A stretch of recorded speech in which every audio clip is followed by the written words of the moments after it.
Bhagavate Vasudevaya.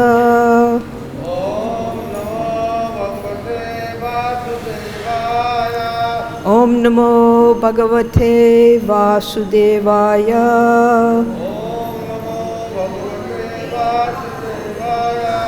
Om Namo Bhagavate Vasudevaya.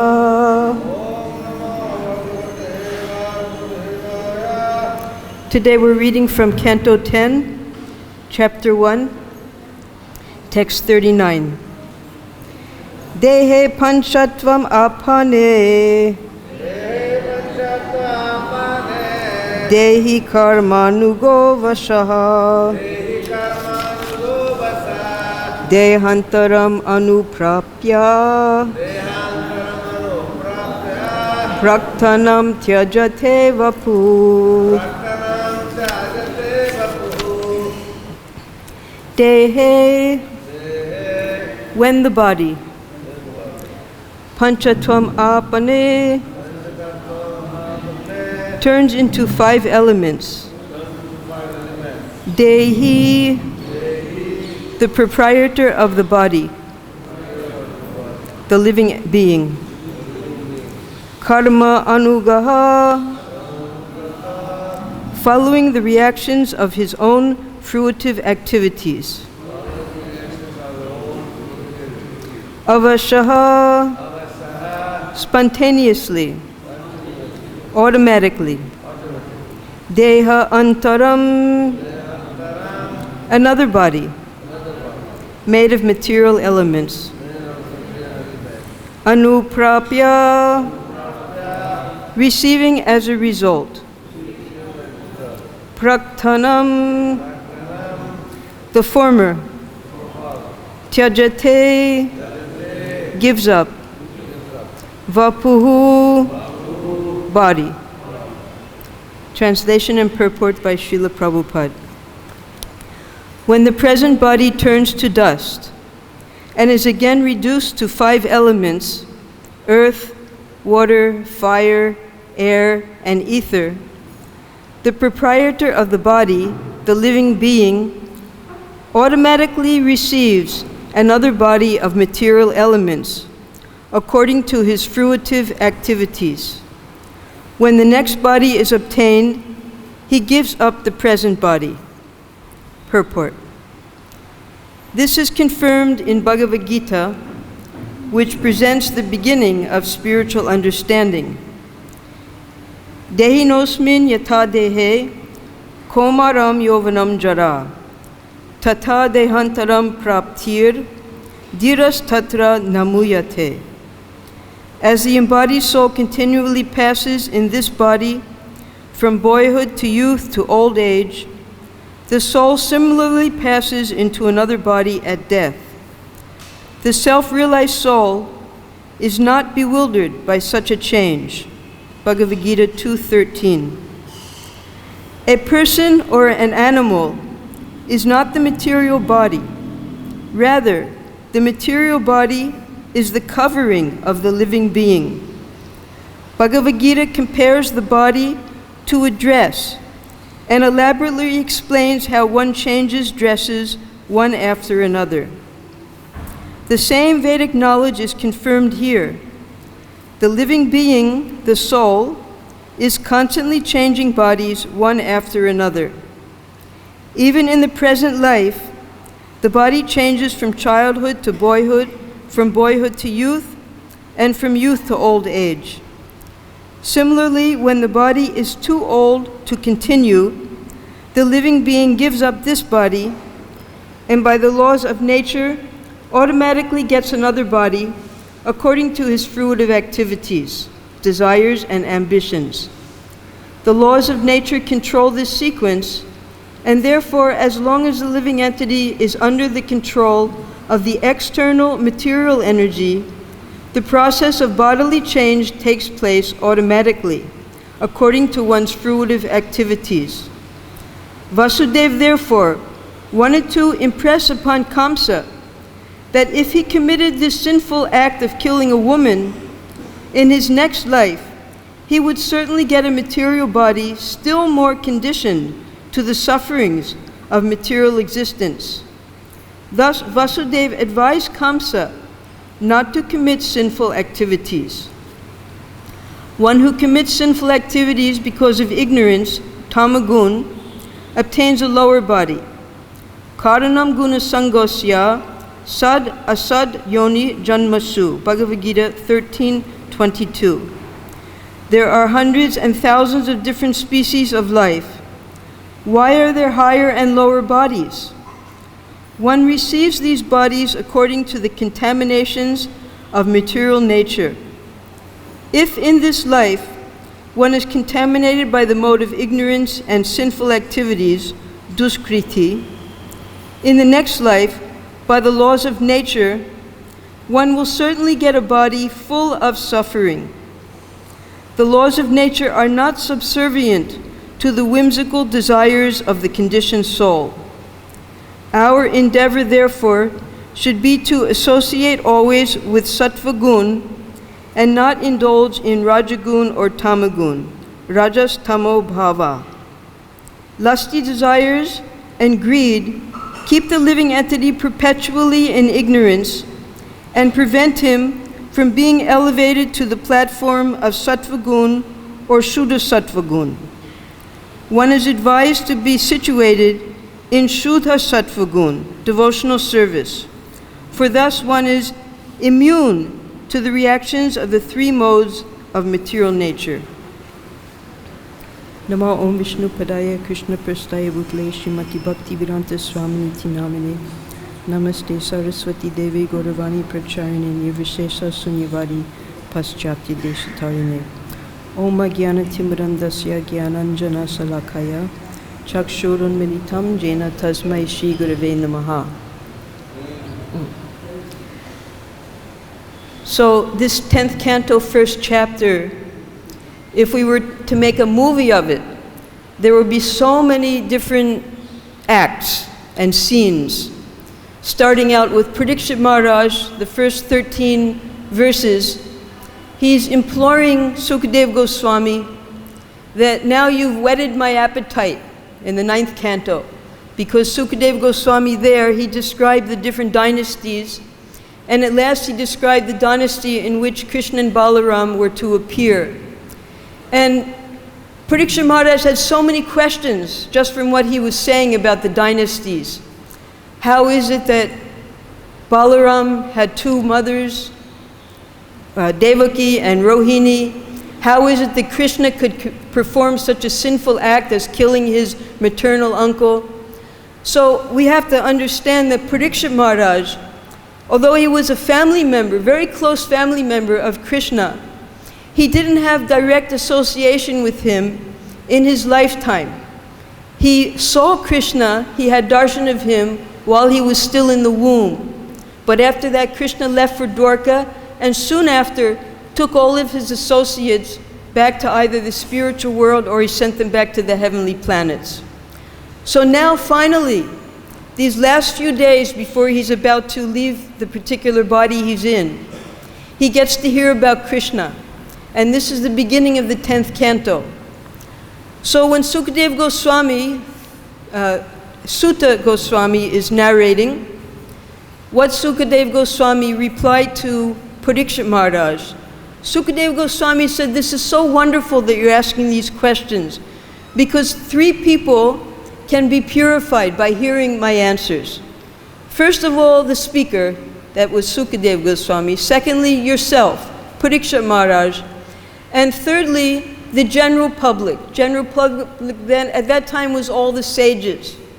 And now by the grace of Srila Vyasadeva and by the causeless mercy of Srila Prabhupada, we're also a part of that general public who can become purified by hearing these answers of Sukadeva Goswami to Parikshit Maharaj. So one by one, Sukadeva Goswami, he began to describe why the Lord appeared and how the Lord advented. Advent, like we have the word adventure. Now we know, because we have some inkling of Atma Tattva, that the Lord is He's situated everywhere because everything is His energy. And at the same time, He's eternally situated in his Vastavi pastimes, his eternal spiritual pastimes in the spiritual world. When he chooses to manifest a certain portion of his pastimes, there are two different types of pastimes that he manifests in the material world. One is Sadaharan, that's the ordinary pastimes, creation, maintenance, destruction, the killing of the demons, the protection of the devotees. And then he has his internal pastimes that he manifests to his intimate and confidential devotees. Now, there are three types of devotees that take part in Krishna's pastimes. One is Krishna, when he manifests, he's still in the spiritual world, but because he's everywhere, he can manifest these pastimes anywhere. And he chooses to manifest his internal pastimes in this mandala bhumi of Mathura. So he manifests those pastimes, and in those pastimes, he has his eternal associates, who are also manifest from the spiritual world, and he has the devotees who are aspiring to go back to the spiritual world, the sadhana bhaktas. Hopefully we're in that category. And then there's a third category, and that is the fallen yogis that Krishna discusses in the Bhagavad-Gita. And these fallen yogis, Krishna says either they take a high birth, even the heavenly planets they enjoy for some time, then they come back down again, or they take a very aristocratic birth or birth in a wealthy family. So that third type of devotees, when Brahma went to the ocean, the shore of the ocean of Svetadvip, and meditated, and Krishna informed Brahma and the demigods that he already knows about the sufferings of Bhumi Devi. He was already scheduled to come at this time. He's going to come, and he wants the wives of the demigods to appear, and all of the demigods to appear to take part in his pastimes at that time. So these so-called fallen yogis, or these inhabitants of the heavenly planets, were ordered by Krishna through Brahma to take birth in particular dynasties that would be associated with Krishna. That's the Yadu dynasty, the Andakas, the Vrishnis, the Bhojas. So all of these dynasties that were related to this area of Mathura, which Mathura was a part of a bigger area called Surasen. Surasen was the father of Vasudeva, and Surasen was the son of Kartavirya Arjuna. So he came and he inhabited this area, and all of his allied dynasties, they lived here in this area too. So from Surasen there was Vasudeva, and Ugrasen, he was the king of all of these allied dynasties, the Yadus, the Andakas, the Vrishnis. And they all lived here in this area of Mathura Bhumi. So Ugrasen, he had a minister. And that minister was Surasen's son, Vasudeva. And all of Ugrasen's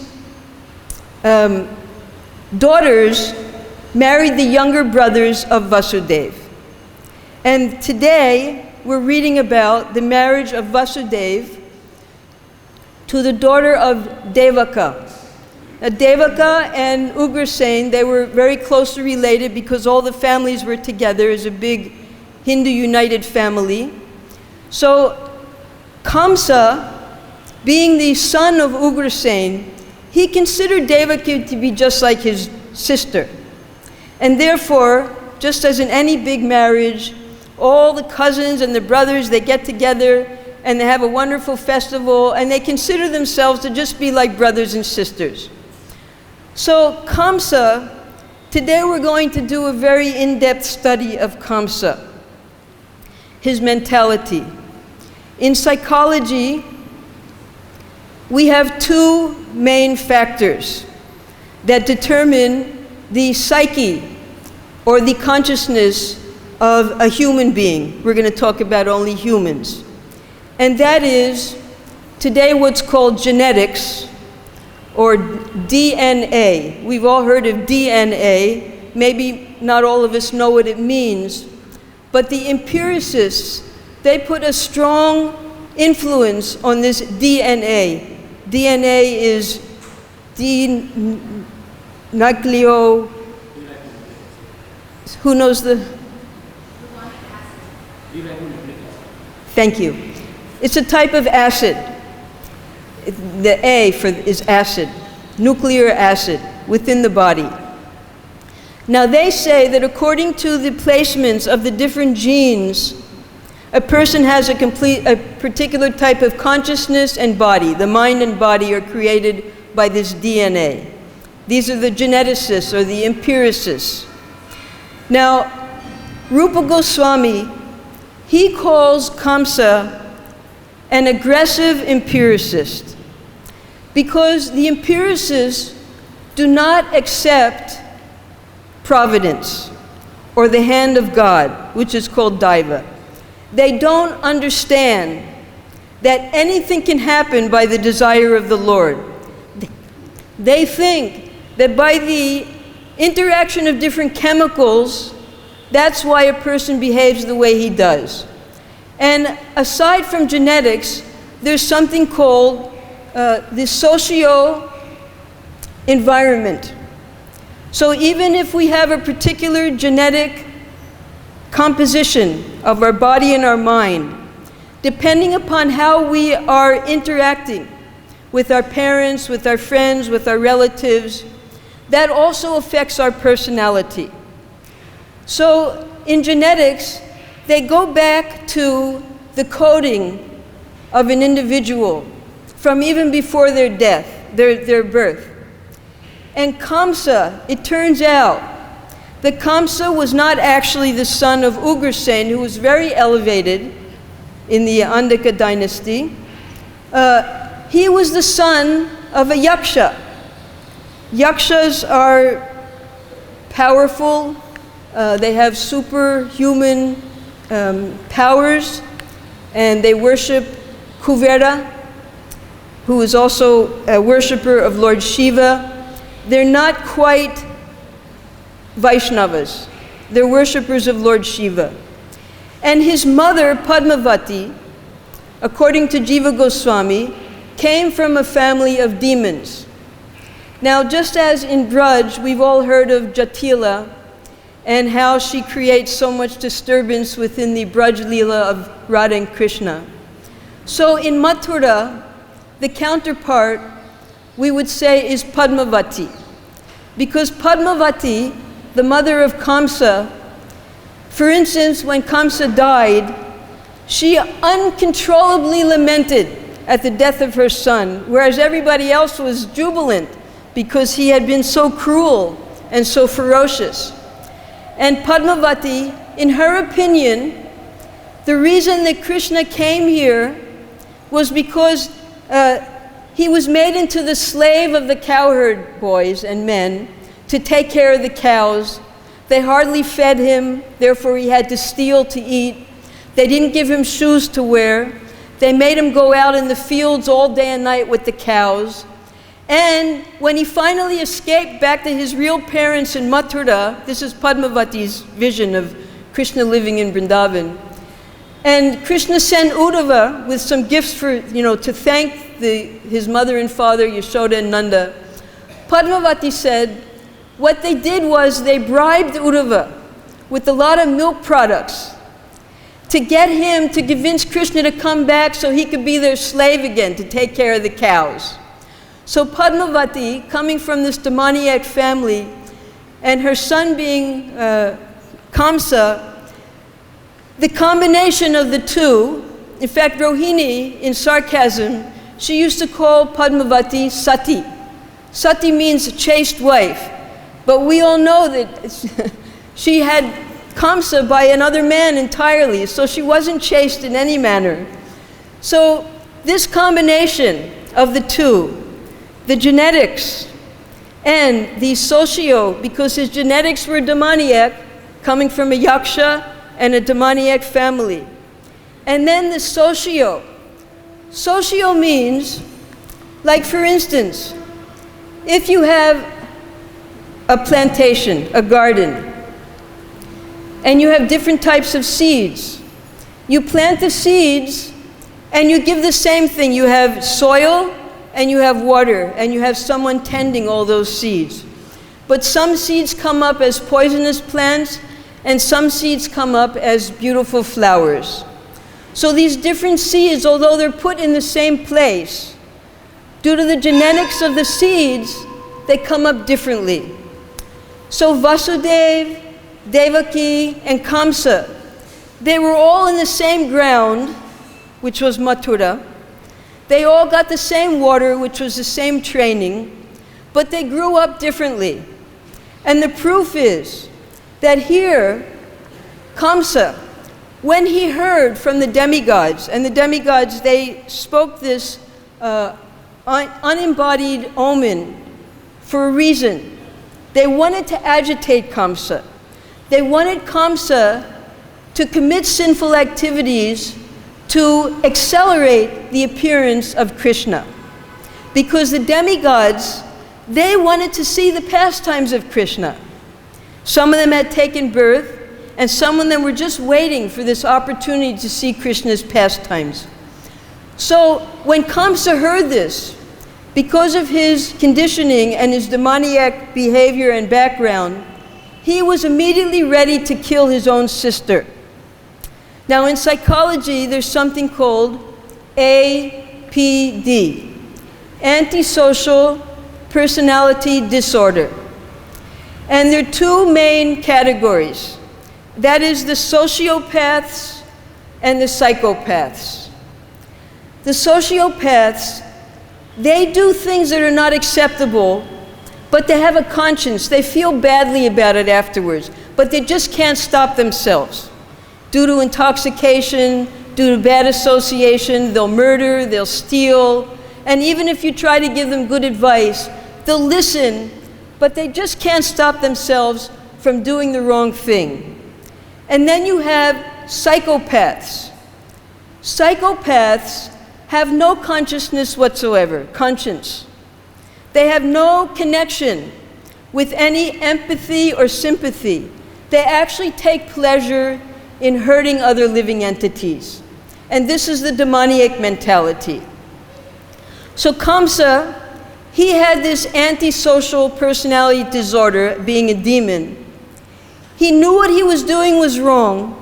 He had been trained in Atma Tattva, just as Vasudeva and Devaki had been trained, because even the women in Kshatriya families, they knew diplomacy. We have the example of Draupadi. She knew her own husbands couldn't defeat all of the demoniac forces within the Shabha, but she was able, through her diplomacy, to gain her freedom and the freedom of her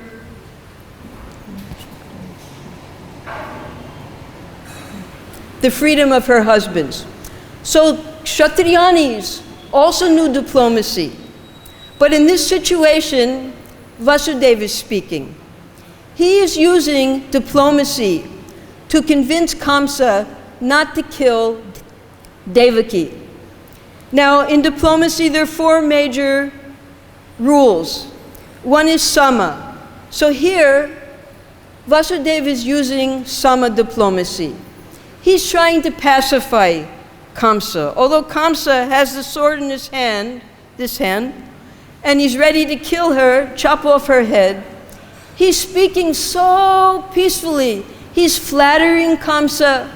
He's telling him what a great Bhojendra, the king of the Bhojas, this Bhoja dynasty. Bhoja means sense gratification. It also means fighting. It wasn't actually a compliment. The Bhoja dynasty was known for they were very influenced by sense gratification. But he was speaking in such a flattering way, just to gain Kamsa's confidence. The Kamsa, this is your sister. Sister is like a daughter. She's under your protection. You can't kill her on her own wedding day. You have nothing to fear from her. So Vasudeva, being the perfect diplomat, he was using this sama. Then he realized that it wasn't, Kamsa stopped. He was listening because there was flattery involved. but he was still ready to kill Devaki because also in diplomacy, and this the demons told Kamsa later, that if you have an enemy has to be completely removed at the very root, just as if you have fire, debt, or disease. If you have a small fire, if you don't put it out, it can become a raging fire.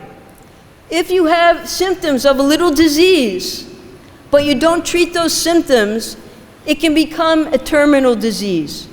And if you have a small debt, due to interest and compound interest, it becomes such a huge debt that you'll never be able to pay it back. So similarly, if you have an enemy, you have to kill that enemy at the very root.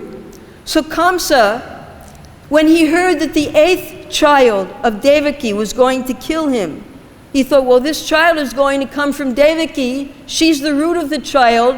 If I kill her, then there won't be any children. So he decided he's going to kill her. So when Vasudeva saw that his sama was not working, then he went on to the next form of diplomacy called dana. He decided, well, my first concern is, because there are no children right now, I have to save Devaki's life. So let me offer him something. So then he decided, again smiling and very cheerful, just like he was his brother-in-law, he said, don't worry about Devaki. She's not going to kill you. But any son that we have, I will bring and give to you. So then, Kamsa became pacified. And he decided not to kill her because Kamsa, he knew what a fantastic and elevated consciousness Vasudeva had. And he believed Vasudeva, that he was actually going to give all the sons to him. So he said, all right, you go home. So Vasudeva and Devaki, they were very happy to learn that their 8th child was going to kill this monstrous demon, Kamsa. So what Kamsa was doing was, because he was a very powerful demon, he was allying with all of the demons.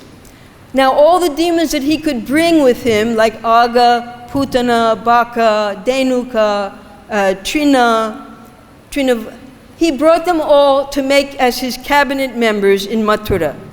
And then he had distant allies also, so that he could control, through his demoniac allies, all of Bharatvarsha.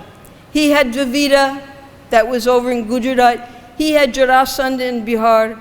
He had Bana and Boma in Assam. So in other words, he had a full network of demoniac allies, and he had his cabinet in Mathura. So we may wonder, if Mathura is the spiritual world where Krishna enacts his eternal pleasure pastimes, how is it the demons could live here? And the Goswamis describe that just like in a holy place, there are also crows. They come. The crows come also to the holy places. They like to eat the garbage. So the demons were here for a specific purpose, and that was to enhance Krishna's pastimes. Krishna brought them here because he wanted to enjoy fighting with them. Now Kamsa was actually on such an elevated level. If you look objectively, a few weeks back we celebrated the disappearance of Haridas Thakur. Now Haridas Thakur, he had 2 wishes. That was that the Lord place his feet on his chest. And the other was that when he leave his body, he be seeing the beautiful face of the Lord. So then, if we fast forward to Kamsa's death, when Kamsa was dying, Krishna had grabbed him by the hair, pulled him off of his throne, dragged him into the arena, had him down on the ground, and he jumped on his chest with his feet.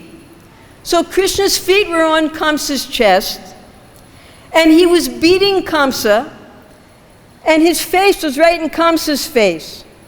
So Kamsa died, objectively, in exactly the same situation that Haridas Thakur died. Krishna had his feet on his chest, and Kamsa was looking right at the face of Krishna. And not only that, everyone, thousands and thousands of people were cheering. Jai Shri Krishna Jai. Everyone was celebrating. So what an auspicious death that was.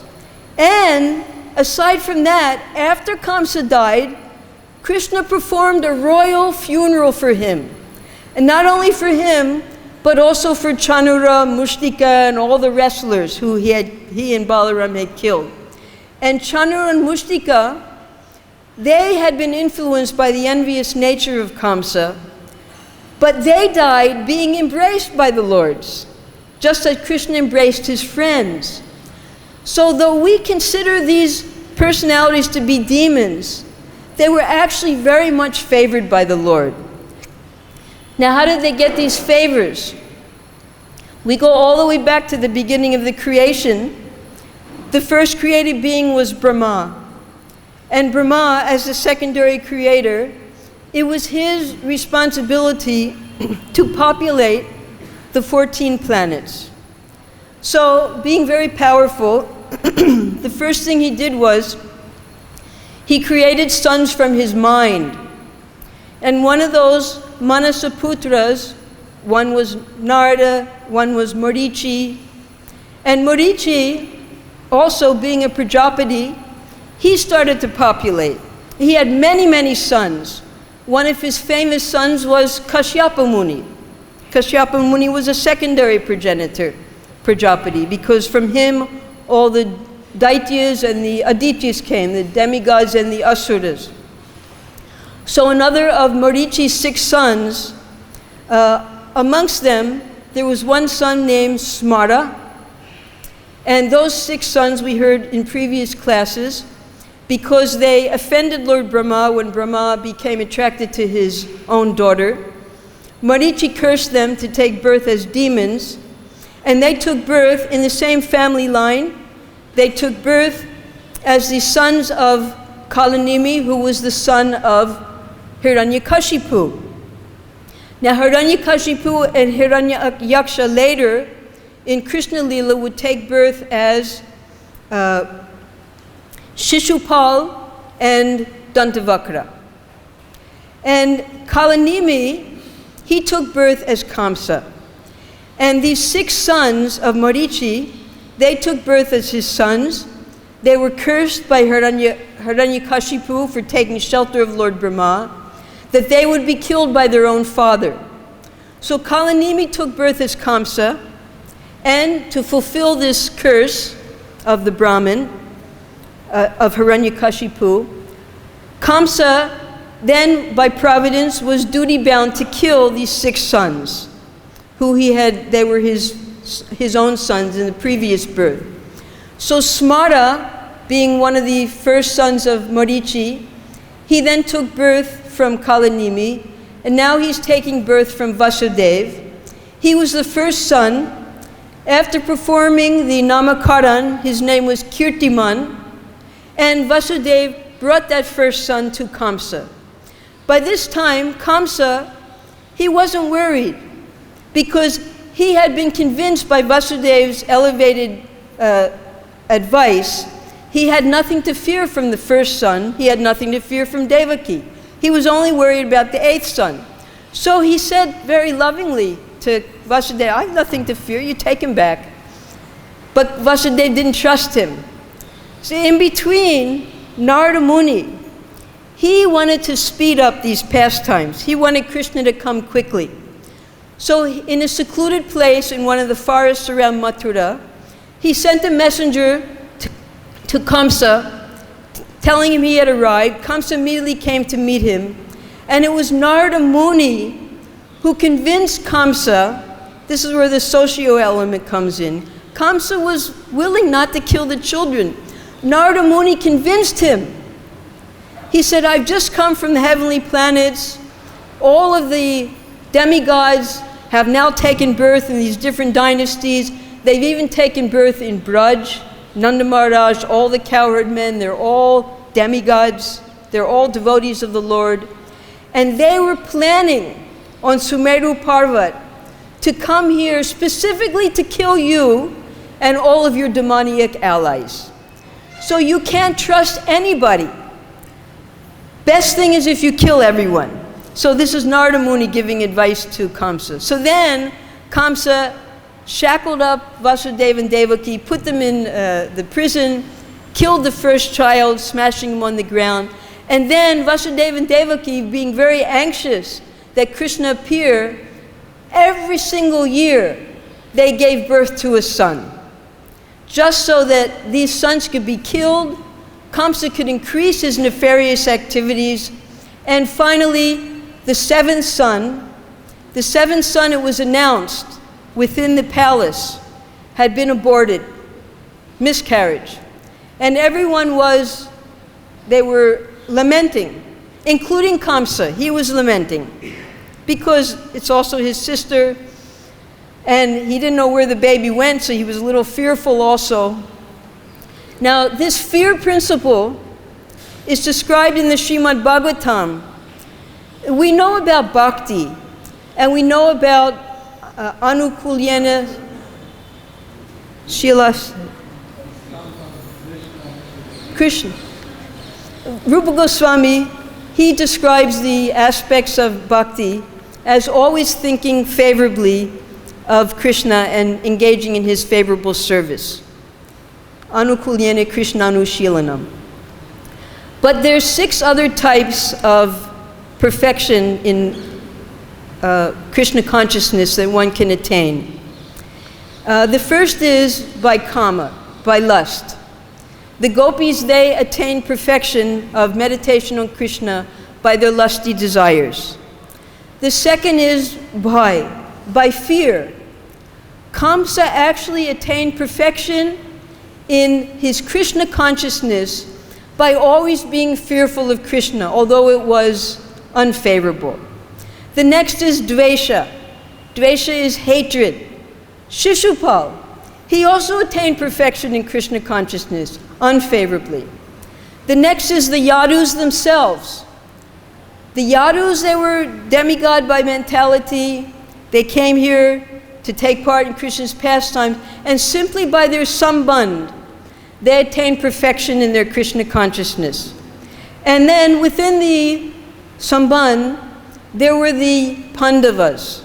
The Pandavas attained supreme perfection in Krishna consciousness by their sneha, by their love and affection for Krishna. And then finally, there are devotees, hopefully such as ourselves. They attain perfection in Krishna consciousness by their bhakti, by their devotional service, by what they can do for Krishna and how they're always thinking favorably about Krishna. So Kamsa is the example of someone who they don't even want to think of Krishna favorably, but they're forced to constantly meditate on Krishna out of fear. So Kamsa attained perfection by his fear. He was always fearful of Krishna. When he was sitting, when he was sleeping, when he was walking, when he was eating, when he was anything he was doing, he was fearful of Krishna. And fear paralyzes a person. This is another aspect of psychology. When you become fearful, you freeze, and your body becomes deformed. You can't move properly. So Jiva Goswami, he compares Kamsa to just like if a person has a broken nose, they're embarrassed to go out because people will see them. So you'll notice that Kamsa, because of his fear, and Krishna, he explained this, he said, Kamsa will never come here to Vrindavan because he's so fearful of me. So Kamsa, he just stayed in his palace, and he sent one after another because of his fear. All of his demoniac ministers, he sent them all to get liberated. Because anyone who was associated with him or with Putana, they all got liberated. Kamsa himself got liberated. And the reason he got liberated was he was 24 hours a day meditating on Krishna in fear, and because Krishna personally killed him. The only 2 demons who were not liberated in these pastimes were Shishupal and Dantavakra. They had to take an additional birth as Jaghai and Madhai. Finally, Chaitanya Mahaprabhu, he liberated them. And Kamsa, we know, he took birth as the Chandkazi to take a very special part in Chaitanya Mahaprabhu's pastimes. So Kamsa, being so fearful, there are different names of Krishna. One of those names is, because he was the Bojendra, he was the king of the Bojas. One of Krishna's names is, he was the gardening tool that uprooted this thorn bush of Kamsa in the Boja dynasty. He was the stake in Kamsa's heart. Now, we know about Rakshasas here in India because it's in all of our histories. But in the West, they don't call them Rakshasas, they call them vampires, right? Vampires are people with fangs, and they love to eat people and suck their blood. It's the same thing as Rakshasas. And it's said that the only way to kill a vampire is if you take a big stake and pierce their heart with it. So Jiva Goswami, he says that Krishna was that stake in Kamsa's heart. So there's so many different beautiful names of Krishna, how he was able to liberate this Kamsa. Now Prabhupada, he describes Kamsa as, he says that Kamsa was not the only person who was ready to kill his own family members to establish himself as a king. Prabhupada gave a very long history of Shah Jahan and his son Aurangzeb. Aurangzeb, because it's just walking distance from here. In fact, that's how our beautiful Govindaji Mandir got destroyed, because Shah Jahan and his wife, Mumtaj, from Agra they could see the glowing diya on top of the Govindaji temple. And Mumtaj, he said, how can a Hindu temple be so high? You have to break it down. And that's how the Govindaji temple was broken down. And this is how, after she died, Krishna killed her, this Taj Mahal was made. So she had 4 sons from Shah Jahan. And the Prabhupada gives the names of the son. He knew everything about history. So Dara, the eldest son, although in those days amongst the Muslims, it wasn't by heredity that you became the king. Dara was expected to become the king after Shah Jahan died. But Aurangzeb was very ambitious. So he killed all of his brothers and his nephew, and he locked up his own father, just like Kamsa locked up Ugrasen. Shah Jahan, he was locked up in the Agra fort, and Shah Jahan told him, he said, it's better you kill me. I was the emperor, I'll go mad. I was ruling the whole world, now you want me to just stay locked up in my fort? Aurangzeb didn't go so far, he just kept his father locked up until he died. So Kamsa and those of the demoniac mentality, they are ready to kill their own family members. And therefore, Kamsa, he just waited in fear. And he didn't kill his sister, but he waited till his sister had a newborn little baby. And as soon as he heard that each one of those newborn, innocent, completely unprotected babies were born, he ran to the prison and mercilessly dashed them onto the stone. This is the kind of demon he was, simply to protect himself. Now, this particular verse that we're reading today, that Vasudeva is explaining, that this body is just made up of 5 elements, and when the soul leaves the body to go on according to his karma, the anukarana, where he's going to go next according to his fruitive activities, this body just decomposes into the 5 elements. Now later, when Kamsa heard that the 8th child was born, and there's so many pastimes in between, so many chapters, but it's very important to understand that Kamsa, because he had all of this Atma Tattva knowledge, when he was begging forgiveness from his brother-in-law and sister, when Durga Devi flew up in the sky and called him a fool and told him that the 8th child who's going to kill you has already been born somewhere else. Then he fell down at their feet, and he tried to pacify Vasudeva and Devaki, just as Vasudeva is trying to pacify Kamsa. He told them practically exactly the same verse. He said these bodies are just like pots or dolls or vessels made out of clay. And when you break those vessels, they just decompose and they become earth again. They're nothing, these bodies. And the soul then passes on. So he explained to them. He says, so long as I was believing that I was my body, I was fearful, and I was prepared to kill all of your children. But now I have become self-realized, and I understand that I'm not this body, I was not actually the killers of your children, and I have nothing to fear because I know now that I'm not my body. So he was using the exact same Atma Tattva to pacify and to beg forgiveness from Vasudeva and Devaki when Durga chastised him. So the same knowledge can be used also by the demons, because from that knowledge, he then understood that actually I'm not the killer of all these children. Actually, I have nothing to fear. But in between, he went through such turmoil. Now, sometimes if we have a decision to make, at least this is what I do, I take a piece of paper and I write pros and I write cons. And I write all the reasons why I should do something and all the reasons why I should not do something.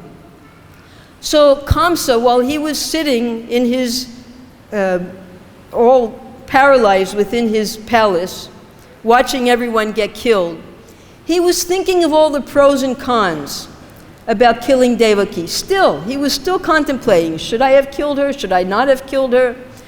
He came to 13 reasons why he actually should not have killed his sister. First, it was his sister. Second, it was she was unprotected. She was under his care. She was pregnant. And this is when she was pregnant with the 8th child. He was thinking, because after the 7th child aborted, then she had the 8th child the next year. And so he was thinking, well, maybe I should kill her now. Then 13 reasons. Then he decided, well, if I kill her, a woman, pregnant, under my care, my reputation will be killed. And I'm sure that at the time of death, I'll be sent to Andatama, the darkest region of hell. So he understood perfectly transmigration of the soul. So therefore, even though Devaki, and he saw how beautiful Devaki had become, he knew there must be something special in her womb. So those whole years, all those long years, we could say 8 years, that Devaki and Vasudeva were in the prison, he was still contemplating, should I kill my sister or shouldn't I? And rather than kill her, he killed all the babies instead, mercilessly. Now he was thinking, should I kill her now? Because then the baby won't even be born. He decided, no, it's not even good for me if I kill her, because then I'll be sent to hell. So the demons, even Putana was so, it's described that she had killed 10 million babies. And she ate baby, because she was huge. She had big fangs and her hair was like serpents, all matted. When she entered Braj and she contemplated which baby she was going to kill, she had already killed 10 million babies and eaten them with her fangs. And these babies were compared to little pieces of chira to her, little rice flakes. Just pop them in her mouth. That's how big she was. So for her, it was no problem to kill babies, and she had no remorse either. So she was just looking around. Who was she going to kill? And she was so powerful that she was able to change her form into a beautiful woman. So demons like that, Kamsa was not, he was more cultured because he lived there amongst all of the Rishnis and the Yadus. So he knew he was going to go to hell, if he killed Devaki. So he waited.